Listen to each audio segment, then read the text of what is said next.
തിരികെ ഞാൻ വരുമെന്ന വാർത്ത കേൾക്കാനായി ഗ്രാമം കൊതിക്കാറുണ്ടെന്നും തിരികെ മടങ്ങുവാൻ തീരത്തടുക്കുവാൻ ഞാൻ കൊതിക്കാറുണ്ടെന്നും. ട്രോളിക്കോളാനാ? അല്ല, ഇപ്പൊ കുറച്ചു നാളായിട്ട് നാട്ടുകാർക്ക് മൊത്തം കളിയാക്കാനും ട്രോളാനും ഞാനാണല്ലേ താരം. എടാ നീ പറഞ്ഞാലും പറഞ്ഞില്ലെങ്കിൽ ട്രോളും. ഇവൻ കാരണം എന്തെല്ലാം ഭവിഷ്യത്തിന് ഉണ്ടായത്. ദാണ്ട് ഇവളുടെ നെഞ്ചിൽ പൂച്ച വരെ പറ്റിയിടന്നു. അല്ല കേട്ടിട്ടില്ലേ, അടുപ്പിൽ പൂച്ച പറ്റിയിടന്നു. അത് മാത്രമൊന്നുമല്ല, ഇവൻ കാരണം നമ്മൾ രണ്ടുപേരും ഫീൽഡ് ഔട്ട് ആയി പോയത്. ആ ഇവന് ജാടയെന്ന് പറഞ്ഞാൽ ഒടുക്കത്തെ ജാടയാണ്. ഇവനെ കിട്ടണമെങ്കിൽ നമ്മൾ ഓൺലൈനിൽ ബുക്ക് ചെയ്യണം, മാത്രമല്ല OTP കാത്തിരിക്കണം. കാര്യം പറയണ്ട, മൊബൈലിൽ 1 അമർത്തു, 2 അമർത്തു, സ്ഥിരീകരിക്കാൻ 4 അമർത്തു, അവന്റെ കൂറ്റിയാക്കി ഇടിച്ചു കൊടുക്കണം. അത് മാത്രോ, ഇവനെ കൊണ്ടുവരണമെങ്കിൽ മറ്റേ വണ്ടിക്കകത്തെ കൊണ്ടുവരാൻ പറ്റുള്ളൂ. കൊണ്ടുവന്ന മനുഷ്യന്മാർ ഇവനെ തോളി ചുമന്ന് വേണം അടുക്കളയിലോട്ട് കയറ്റി വെക്കാൻ. അത് എന്റെ കുഴപ്പമാണോ? എനിക്ക് നടന്നു വരാൻ പറ്റില്ല, തോളത്തെടുത്തോണ്ടല്ലേ എന്നെ വരേണ്ടത്. ഇവന്റെ കാര്യം പറയാതിരിക്കണം ഭേദം. ഈ ഗ്യാസ് എന്ന് അടുക്കളയിൽ വന്നോ അന്ന് തൊട്ട് മനുഷ്യന്മാർ ഗ്യാസ് തുടങ്ങി. ഗ്യാസ് മാത്രോ? ഗ്യാസോ? ആ പിന്നെ നീ കാരണം എത്ര പെമ്പിള്ളേരുടെ ജീവിതമാണ് പോയത്. അതിന്റെയൊക്കെ കേസ് ഇപ്പൊ വേറെ നടപ്പുണ്ടോ അവിടെ? ഇവന്റെ റെഗുലേറ്റർ പിടിച്ച് തിരിച്ചാലാ. എടാ ഞാൻ കാലിക്കുറ്റി ആയതുകൊണ്ടല്ലടാ നീ എന്റെ റെഗുലേറ്റർ പിടിച്ച് തിരിക്കാൻ പറയണം. നിറക്കുറ്റിയായിരുന്നു ഇതിന്റെ പരിസരത്ത് തന്നെ അടുപ്പിക്കൂലായിരുന്നു. 2 ദിവസം കഴിയട്ട് ഹോർമുസ് കടലിടുക്ക് കഴിഞ്ഞ് കപ്പലിങ് എത്തി. പിന്നെ ഞാൻ നിറക്കുറ്റിയോടൊരു വരവുണ്ടടാ. നിന്നെയൊക്കെ വർക്കേരിയക്കകത്ത് പോലും ഞാൻ കയറ്റത്തില്ല. നിന്നെയൊക്കെ വർക്കേരിയക്കകത്ത് പോലും ഞാൻ കയറ്റത്തില്ലെന്നു. വിരട്ടലും വിലപേശലൊന്നും എന്റെ അടുത്ത് പറ്റും. ഇന്ദ്രനോ ചന്ദ്രനോ പോലും എന്നെ തടയാൻ കഴിയും. എനിക്കൊരു കാര്യം ചോദിക്കാം. അതൊക്കെ വീട്ടിൽ പോയി ചോദിച്ചാൽ മതി. നമ്മളാണ് ഹീറോ. സംഭവം മനസ്സിലായ?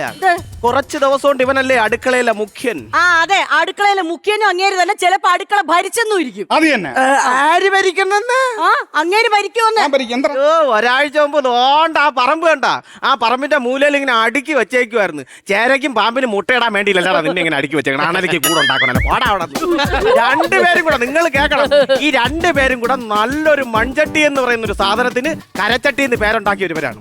അതെ, നീ കൂടുതൽ കളിയാക്കുന്ന കൂടെ അങ്ങോട്ട് ഒരെണ്ണം കൂടെ മോന്ത ഇടയ്ക്ക് ഒന്നെണ്ണം കൂടെ അങ്ങോട്ട്. നീ അവള് പറയണട്ടാണ് എന്നെ ഇടിക്കാൻ പറയണത്. ഇടിക്കോടാ. നിന്റെ വിചാരം അവക്ക് നിന്നോട് മാത്രമാണ് പ്രേമം എന്നാണ്? എടാ അവക്ക് ഈ ലോകത്ത് എന്തിന്റെ കൂടെയൊക്കെ പ്രേമം ഉണ്ടെന്ന് അറിയാമോ? ചിരട്ട കത്തിച്ച അതിന്റെ കൂടെ പ്രേമം, തൊണ്ട് കത്തിച്ച അതിന്റെ കൂടെ പ്രേമം, കൂട്ട് കത്തിച്ച അതിന്റെ കൂടെ പ്രേമം, എന്തിനൊരു പേപ്പർ ചുരുട്ടി വെച്ച് കത്തിച്ചാൽ പോലും അവക്ക് പ്രണയം അറിയാമോ? അങ്ങനെയൊക്കെ ഉണ്ടോ നിനക്ക്?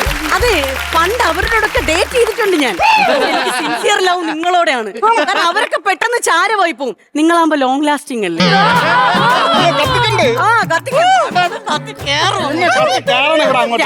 കത്തി കയറാ നിക്കണം. ഞാനൊരു കാര്യം പറയാം. ഞാൻ വന്നപ്പം നിങ്ങൾ 2 പേരും അടുക്കളയിൽ നിന്ന് ഫീൽഡ് ഔട്ടായി. പക്ഷെ ഇപ്പൊ എന്നെ ഫീൽഡ് ഔട്ട് ആക്കാൻ അവര് തന്നേക്കുവാ. ഒരാഴ്ച കൊണ്ട് ഗ്യാസ് കിട്ടുള്ളെന്ന് പറഞ്ഞു ഇവിടെ വെച്ച് ഒരു പുതിയ സാധനം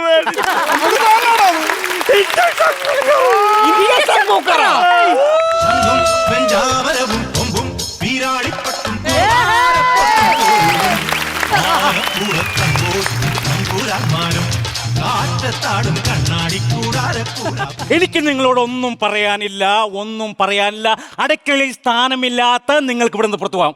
എടാ പറയാ പോടാ. ഹലോ, വർഷങ്ങളായിട്ട് ഇവിടെ ഉള്ള ടീംസ് ആണ് ഞങ്ങള്. നീ ഇന്നലെ കുരുത്തവനൊന്നും ഇവിടെ കിടന്ന് ഷോ കാണിക്കേണ്ട കാര്യമൊന്നുമില്ല. ഒരു കാര്യം ഞാൻ പറട്ടെ, കാണിക്കും. നിങ്ങൾക്കില്ലാത്ത റിസാബാബ എനിക്കുണ്ട്.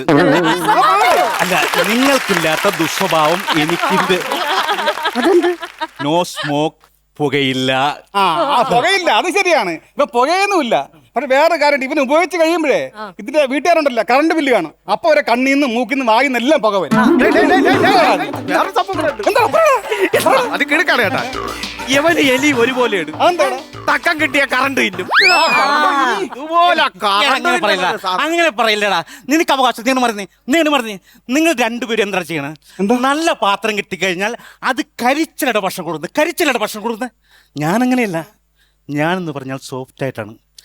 ആരെങ്കിലും ഒരു പാത്രം കൊണ്ട് നിന്റെ ചേക്ക് വെച്ച് കഴിഞ്ഞാൽ ഞാൻ പതുക്കെ മെല്ലെ അതിനെ തഴുകി തലോടി ആ പാത്രത്തിന് സുഖിപ്പിച്ചാണ് ഞാൻ ഭക്ഷണം കൊടുക്കുന്നത്. അത് മനസ്സിലാക്കടാ. നീ എന്താ അടുക്കളക്കകത്ത് സ്പാ നടത്തണം? ടെൻഷൻ കൊടുക്കുന്നുണ്ട്. അടിച്ച് ചേപ്പക്കുഴി തർപ്പിക്കും. ഞാൻ എന്താ ടെൻഷൻ കൊടുത്തണം? ഞാൻ എന്താ ടെൻഷൻ കൊടുത്തണം?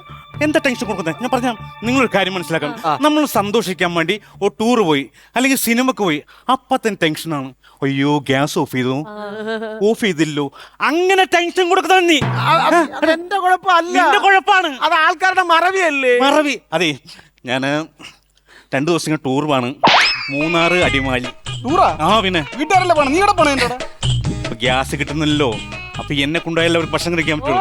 അത് ഞാൻ അന്ന് പോകും. അല്ലല്ല, അങ്ങനെ പറയുകയാണെങ്കിൽ 3 കല്ലെടുത്ത് കൂട്ടി അടുപ്പാവും. അത് തന്നെ, 2 തുള്ളിക്കം പൊടിച്ചാൽ ഞാനും വിറവാകും. കൂടുതലൊന്നും പറയണ്ട, പണ്ട് എന്നെയാണ് കൊണ്ടുപോക്കണേ. എന്റെ അല്ല, എന്റെ ചെറിയ കുറ്റി. നീ ഒന്നും പില്ലല്ലോടാ, പിന്നെ എന്നാ എങ്ങനെ നിന്നെ കൊണ്ടുപോകും? അതുകൊണ്ട് ഇപ്പൊ എന്ത് ചെയ്യണോന്ന്? ഇറങ്ങി പോടുന്നു. അടുക്കളയിൽ നിന്ന് ഇറങ്ങിപ്പോയി. ഞാനാണ്ട് ഇവിടെ ഹിറ്റ് ഞാൻ നമ്മള്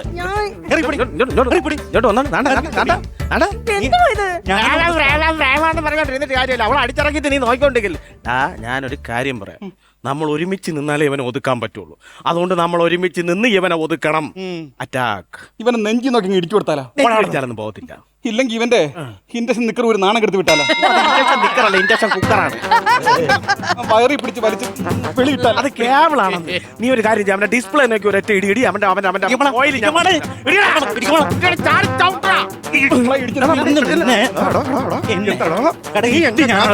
ഇവിടെ ഹിറ്റ് ഞാൻ. എന്റെ സിലിണ്ടറിൽ ഇൻഡക്ഷൻ കുക്കറാണ് ഹിറ്റ്. എന്റെ അഡാപ്റ്റർ. മതിയാക്ക്. ഇങ്ങനെ കിടന്ന് യുദ്ധം ചെയ്യല്ലേ? എന്ത് പറഞ്ഞ? അടുക്കളക്കകത്ത് കിടന്ന് ഇങ്ങനെ യുദ്ധം ചെയ്യരുതെന്ന്. അത് ഞങ്ങളോടാണോ പറയേണ്ടത്? ഈ തമ്മി യുദ്ധം ചെയ്യുന്ന മനുഷ്യന്മാരോട് പോയി പറയണം യുദ്ധം ചെയ്യരുത്.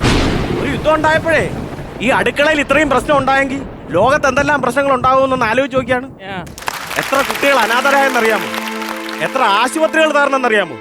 എത്ര വീടിന് പുറത്തിറങ്ങാൻ വയ്യ, സ്വാതന്ത്ര്യമായിട്ട് യാത്ര ചെയ്യാൻ വയ്യ. ഇപ്പോ ഈ ഇന്ധനത്തിന്റെ ക്ഷാമമൊക്കെ ഉള്ളൂ. ഇനി യുദ്ധം തുടർന്ന ആഹാരത്തിന് ക്ഷാമം ഉണ്ടാവും, വെള്ളത്തിന് ക്ഷാമം ഉണ്ടാവും. എന്തിന്? നിങ്ങളൊക്കെ ശ്വസിക്കുന്ന ശുദ്ധവായുവിന് പോലും ക്ഷാമം ഉണ്ടാവും. അതുകൊണ്ട് നമ്മളെയൊക്കെ സൃഷ്ടിച്ച മനുഷ്യന്മാരോട് നമുക്കൊന്നേ പറയാനുള്ളൂ. ഇവിടെ കണ്ടത് കാരുണ്യത്തിൻ ബുദ്ധവിഹാരങ്ങൾ, ഇവിടെ കേട്ടത് മാനുഷാദാരോധന കാവ്യങ്ങൾ.